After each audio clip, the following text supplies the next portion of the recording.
Hello everyone, today I'm sharing timeless words of wisdom from Benjamin Franklin, one of the greatest minds of the American Enlightenment. His insights into life, success, and character continue to inspire us. 1. An investment in knowledge pays the best interest. Franklin reminds us that learning is the foundation for lasting success. 2. Well done is better than well said. Actions always speak louder than words, a call to follow through on our promises. 3. By failing to prepare, you are preparing to fail. Preparation is key to achieving our goals and avoiding setbacks. 4. He that can have patience can have what he will. A lesson in perseverance. Good things come to those who wait. Thank you for joining me in reflecting on these wise words from Benjamin Franklin. Ben Franklin said, most people die at 25, and they aren't buried until they're 75. Think about that and change it.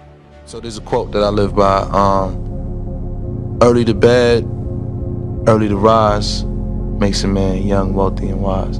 It's Benjamin Franklin. So that's something I live by. My dad used to say that. Yeah. Well, if a man empties his purse into his head, no man can take it away from him. An investment in knowledge always pays the best interest. There are three fascinating facts about Benjamin Franklin. Number 1. One of the founding fathers of the United States, Benjamin Franklin was a drafter and signer of the Declaration of Independence and the first Postmaster General. Franklin was also known to publish one of the first famous American political cartoons. On May 9, 1754, he published his Join or Die cartoon in the Pennsylvania Gazette to persuade the British government to support the American colonies against the French and their Native American allies. Number 2. Despite a common misconception, Benjamin Franklin did not discover electricity during his legendary kite experiment. Electricity was already a known phenomenon during the mid-18th century. There were, however, debates about the nature of this phenomenon, and Franklin was one of a group of scientists who theorized that lightning was a form of electricity. Contrary to popular belief, Franklin's kite was not struck by lightning. Instead, the kite picked up the ambient electrical charge from the storm, demonstrating the connection between lightning and electricity. Number 3. Franklin is the only founding father that signed all 4 key documents that led to the formation of the United States. These include the Declaration of Independence, the Treaty of Alliance with France, the Peace Treaty with Great Britain in 1783, and the United States Constitution. On April 17, 1790, Benjamin Franklin died at age of 84 in Philadelphia, Pennsylvania. Something about people who are masters, or as I said, that's almost a conclusion, but strive for mastery, they actually get younger as they age. Yes, I love this phenomenon, and I catalog it, and the icon of that is Benjamin Franklin. This guy's in his 80s, and people are meeting him, and they're going, it's like talking to a 20-year-old. His mind is so open. You know what happens when you get older? Your mind closes, you get rigid, you have all these sort of stale ideas that you keep repeating. Benjamin Franklin was like a 20-year-old. He had no stale ideas. His mind was still crisp and alive. And if he only could have lived 20 more years, who knows what else he would have come up with. So I love that phenomenon because it's so hopeful. Maybe I can be like that as I get older. Franklin started writing as a teen, but under pseudonyms that were all female. Ben Franklin as Silence Dogood, as Busybody. He was about 15 and he was working as an apprentice with his brother James. James was the publisher and started the New England Courant. Ben wanted to write for the papers, but he knew that his brother would never allow his little brother to just go ahead and write. He started writing letters to the newspaper as a fictional widow in town called Silence Dogood. Basically the original Karen, aka Benjamin Franklin, was filled with advice for what the community should do, what the government should do, what they were doing wrong. Everybody thought she was an actual widow in town. A lot of what she spoke about were women's rights. He goes on telling an entire story about this woman, and everyone is so intrigued because he leaves a cliffhanger. He's like, I'm not going to tell you everything about myself, Silence Dogood, but you're going to have to read the next time. This newspaper is growing because everybody's wanting to buy it. Meanwhile, his brother won't let his apprentice Ben even write for the paper. A dark, stormy summer night in 1752, as a thunderstorm lit up the sky, Benjamin Franklin and his son William took out a kite made with a large silk handkerchief, hemp string, and silk string. The hemp, wetted by the rain, would conduct an electrical charge quickly. The silk string wouldn't conduct a charge as it was kept dry because Franklin stood in the doorway of a shed. He attached a wire to act as a lightning rod and then attached a house key and a Leyden jar. Franklin was waiting in anticipation for lightning to strike to prove that lightning was electrical in nature. Then lightning did strike, and the experiment was a success. This experiment, 270 years ago, is what enabled Benjamin Franklin to demonstrate the electrical nature of lightning. America's founding fathers, one of the most eclectic groups of individuals ever brought together in a common cause. So what happens when you combine a military commander, a literary genius, a path-breaking scientist, a visionary philosopher, a seasoned diplomat, and a universally admired statesman? Well, you get Benjamin Franklin. Because this dude did all of those things. Strap in. Because this is a wild story that's just as much about us as about him.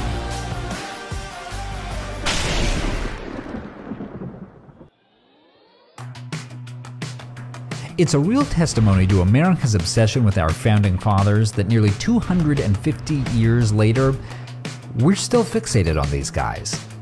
Alexander Hamilton gets the biggest Broadway show of all time.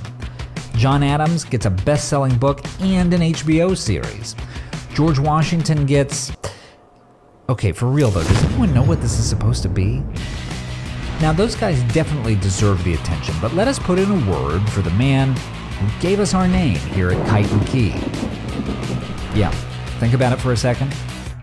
Okay, got it? Good. Now you can stop sending us emails about it. That's right, our guy, Benjamin Franklin.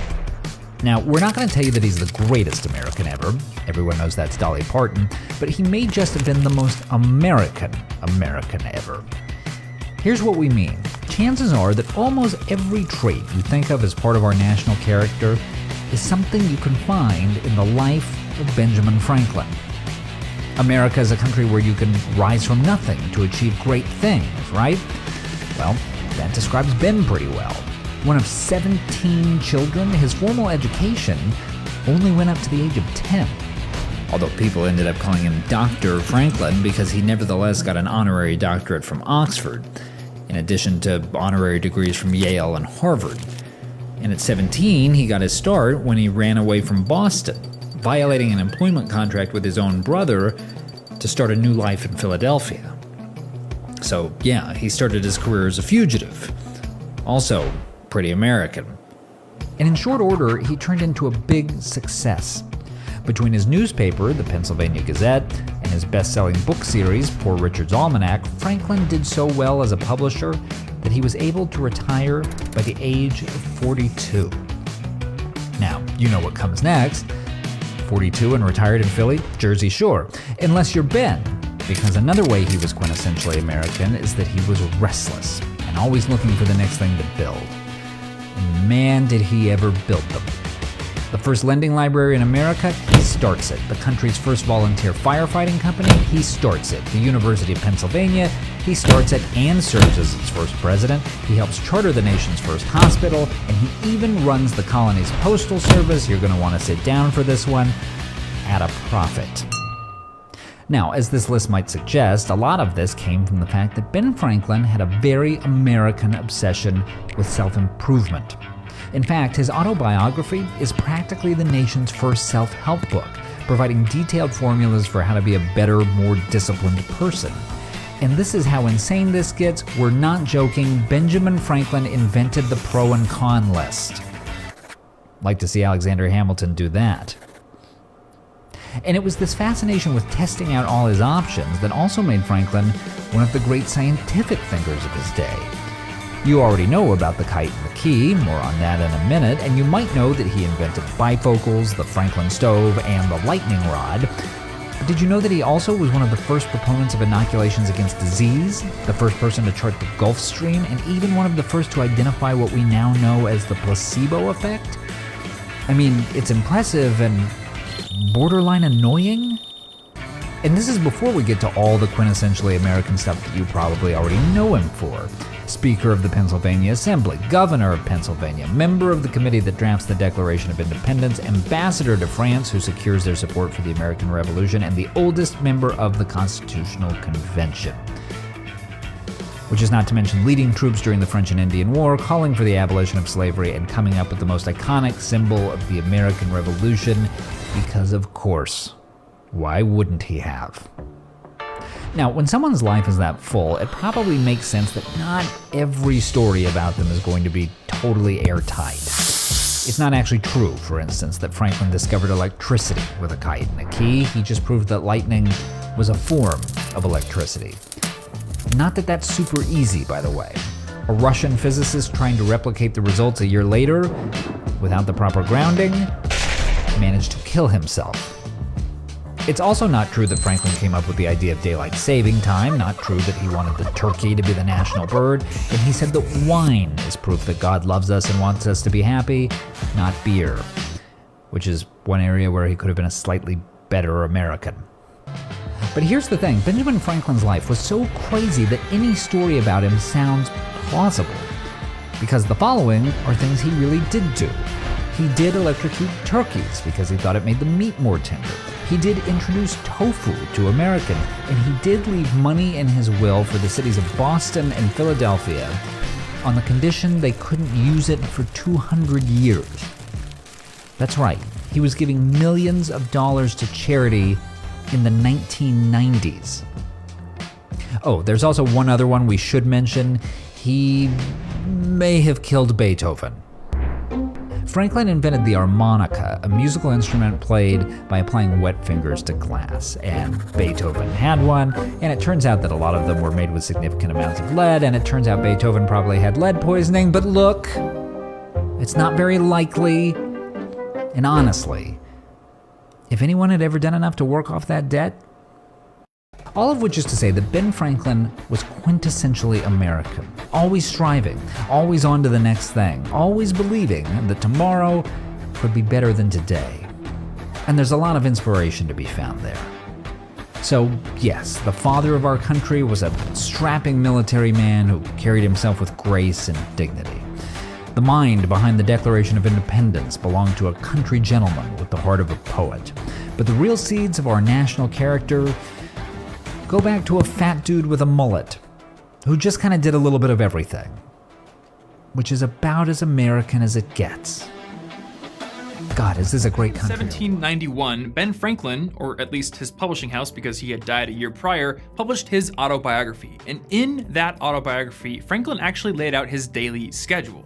Now, you may have seen a picture of the schedule online before, but what I want to do in this video is actually go through the schedule and see what we can learn from it, both in terms of what's useful in the schedule and what it might actually be missing that you should have in yours. Let's get into it. All right, so first things first, at least according to this schedule, he woke up at 5 a.m. every single morning, which means that he definitely lived up to his early to bed, early to rise mantra. And this is the first thing I want to get into because as I talked about in my video about how to wake up early, you don't actually need to wake up early to be successful. This is something that Ben Franklin definitely advocated, but there are many different people throughout the world who have been successful even if they wake up at 8 a.m., 10 a.m., or whatever hour that they feel like, because we are all different. In fact, people have different chronotypes, which are essentially biologically set times at which they tend to go to bed and get up. So figure out what yours is and live by that, not just some schedule from a dude who lived 300 years ago.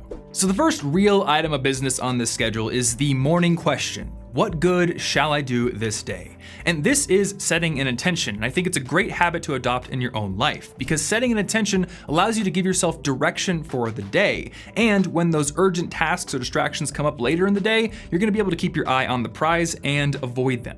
After he'd set that intention, the next items were to rise, wash, and address powerful goodness, which was his personal word for God. And after that, he would contrive the day's business and take the resolution of the day, which is a big fancy smancy way of saying make a daily plan. So this is another great habit to start doing. Setting the intention gives you some direction for the day in a general sense, but sitting down and making a daily plan allows you to make it more concrete. You can break that big task, that big important work, down into subtasks that are a lot easier to understand and put into action, and then you you can order them so you know exactly how you're going to tackle the day. After making his daily schedule, Franklin would prosecute the present study. And that's some old English that I didn't know how to interpret, but the popular interpretation is that he's basically doing some studying on whatever he's learning at the time. And it's pretty safe to say that Franklin was a voracious, lifelong learner since, according to Wikipedia, he was, among other things, an author, printer, political theorist, politician, Freemason, postmaster, scientist, inventor, civic activist, statesman, and diplomat. Now, this is a part of his schedule that I really like because it's something that I do myself. I find it really helpful to have some sort of learning project that I'm pursuing independent of my work or a book that I'm reading at basically all times. And when I wake up in the morning, after I brush my teeth and feed my cat, I read every single day for about 20 or 30 minutes before doing anything else. And my friend Martin does the same thing with language study. He'll get up, he'll do some studying in Spanish or French, and then get into the day's work. So if you have an independent learning project, spend some time on that before you get into the work that's going to exhaust you and deplete those willpower reserves. And if you don't, you should probably get one. Next up, we've got breakfast, which is breakfast. I eat breakfast in the morning, probably a pretty good thing to do. And then we move into the main work block of the day. And Franklin split this up into 3 different tasks. First up, there's a 4-hour block of work, followed by a 2-hour block for eating and reading and going over accounts, and then a final 4-hour block of work. And I have a few comments here. So the first thing I want to note here is that because he mentioned in this noon segment that he does some light reading or goes over accounts, I interpret that as doing shallow work during his noon hour. And if he's doing shallow work during the noon hour, then it stands to reason that he's at least trying to do his deep, highly concentrated work during those 2 blocks of time. So it's a good idea to try to schedule differences between your intense work that's really important and the work that doesn't require quite as much brain power or quite as much attention. Secondly, at least on his schedule, Franklin did not make time for breaks during his main work hours. And this is something that you definitely want to do. I made a whole video on why breaks are important, so I'm sure that he probably did it in real life. I mean, I can't go back in a time machine to verify, but working for 5 hours at a time without a break is pretty tough, and you're gonna hit a point during that work session where your efficiency is gonna go down. So make sure you're taking some breaks, going for walks, getting a little bit of exercise, and breaking up those work sessions with some relaxation. So once the work ends, the first thing that Franklin did was to put things in their places, essentially put things away and reset his space back to neutral. Now this reminds me of a technique a friend told me about a long time ago, which is called clearing to neutral. Basically, you clear your workspace back to its neutral, clean, ready to go state at the end of the day once you're done with your work. And the reason you want to do it then, rather than before you start the next day's work, is that it's a shallow task. It's really easy to do, it doesn't take a whole lot of willpower, and if you do it, then when you come into your work the next day, the workspace is ready to go, and you don't have to waste any time or willpower getting the space ready. You can just steamroll right into the most challenging work of the day. Once he had everything put away, the next things were supper, music, diversion, and conversation. And I'm sure that because life is complex, even back then, he left a lot off the schedule, so I do think it's telling that he put this on the schedule. That shows that he really did value time with friends and relaxation, and that he understood the importance of taking breaks and making time for recharging in between work sessions. And that brings us to his last true activity of the day besides sleep, which I'll get into in a second here, and that is the asking of the question, what good have I done this day? And asking that question, reflecting on the day's events and what you've done, is just as important as setting the intention in the morning. If you get yourself into the habit of reflecting on what you've done during the day, then you can start to pinpoint what went right and what went wrong. And when you know what went wrong, you can start to target why it went wrong and then make changes which will help you improve the next day. Now, he does have sleep written on his schedule, and he slept about 7 hours a day, and the only real thing I have to say here is that just because some dude 200 years ago put 7 hours of sleep on his schedule doesn't mean that 7 hours is the optimal amount of sleep. Everyone needs a different amount of sleep, so when you're creating your schedule, make sure you tailor it to the amount of sleep that your body actually needs. Remember, your sleep, your nutrition, and your exercise are the levers with which you can control your body's energy levels and hence your ability to get work done, so don't overlook them. All right, so to recap here, I want to pull a few of the best lessons out of his schedule that I found and share them here, and I also want to mention a few of the things that were missing that you should think about when you're creating your own schedule. First, I really like how he tried to start every single day with purpose. He set an intention for the day, and he created a daily plan to make sure that he carried it out. I also like how he made specific time for shallow work. He had those 2 work blocks, but then he would look over his accounts and do easier stuff over the lunch hour. And I also like how he made it a point to schedule time for clearing his space to neutral, getting everything cleaned up so that it was ready for the next day's work. Now, a few things things I thought the schedule was missing include exercise, taking small breaks during those work sessions, and, through no fault of his own since he lived 200 years ago, a lot of the things that we have to deal with in modern life, like commuting to work or school, cooking, etc. So when you're making your own schedule, take schedules like this or schedules from other famous people you read online as inspiration, not as an exact recipe. Take what's good, add it in, experiment with it, and figure out what works for you.